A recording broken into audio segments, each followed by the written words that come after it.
네, 안녕하세요. 뇌혈관과 김재익 원장입니다. 녹내장은 증상이 거의 없는 상태로 서서히 진행되는 질환입니다. 그래서 본인이 이상을 느꼈을 때는 이미 시신경 손상이 어느 정도 진행된 경우가 많습니다.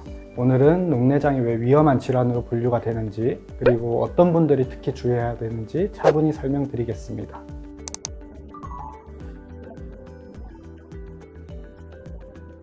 녹내장은 눈과 머리를 연결하는 시신경이 점점 손상되는 질환입니다. 시신경은 눈에서 받아들인 시각 정보를 머리로 전달하는 통로 역할을 합니다. 이 통로인 시신경이 손상이 되면 시야가 점점 좁아지게 됩니다.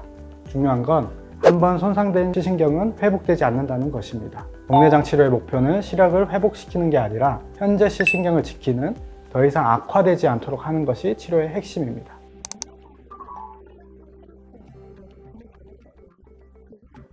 초기 녹내장은 통증이나 눈에 띄는 불편함이 거의 없습니다.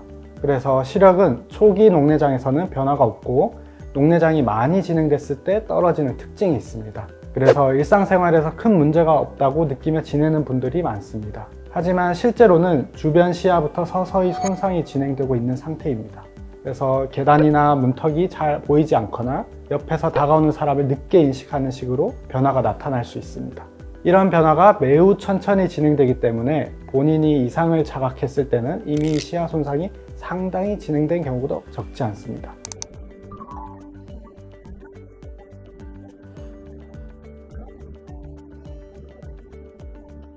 네, 안압이 높은 건 녹내장의 위험한 요인 중 하나입니다. 안압이 정상 범위에 있어도 녹내장이 발생하는 경우가 많은데, 이를 정상안압 녹내장이라고 합니다. 우리나라에서는 이 유형의 녹내장이 비교적 흔한 편입니다. 안압이 정상이라고 녹내장이 아니라고 판단할 수는 없습니다. 그래서 시신경 상태와 시야 검사를 함께 확인하는 것이 반드시 필요합니다.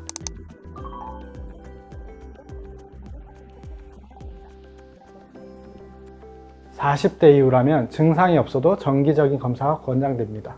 가족 중 녹내장 진단을 받은 분이 있다면 더욱더 주의가 필요합니다. 또 고도근시나 당뇨, 고혈압 이런 경우에도 녹내장 발생 위험이 높아질 수 있습니다. 시야가 답답하게 느껴지거나 주변이 잘 안 보인다고 느껴진다면 절대 가볍게 넘기지 말고 검사를 받아보는 것이 좋습니다.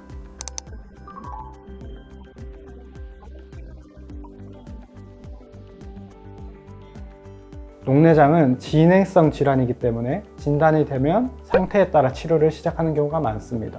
다만 모든 환자가 같은 방식으로 치료를 받는 것은 아닙니다. 시신경 손상 정도와 진행 속도에 따라 치료 방법과 강도가 달라집니다. 안약을 통해 안압을 조절하면서 경과를 지켜보는 경우도 있고, 필요에 따라 다른 치료 방법을 고려하기도 합니다. 무엇보다 중요한 것은 정기적인 검사를 통해 시신경 상태가 안정적으로 유지되고 있는지 지속적으로 확인하는 것이 중요합니다.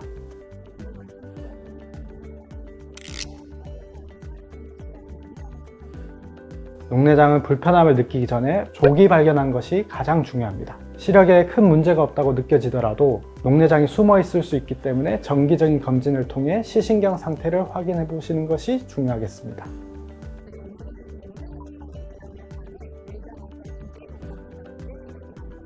네, 다음에도 더 유익한 정보로 찾아오겠습니다. 감사합니다.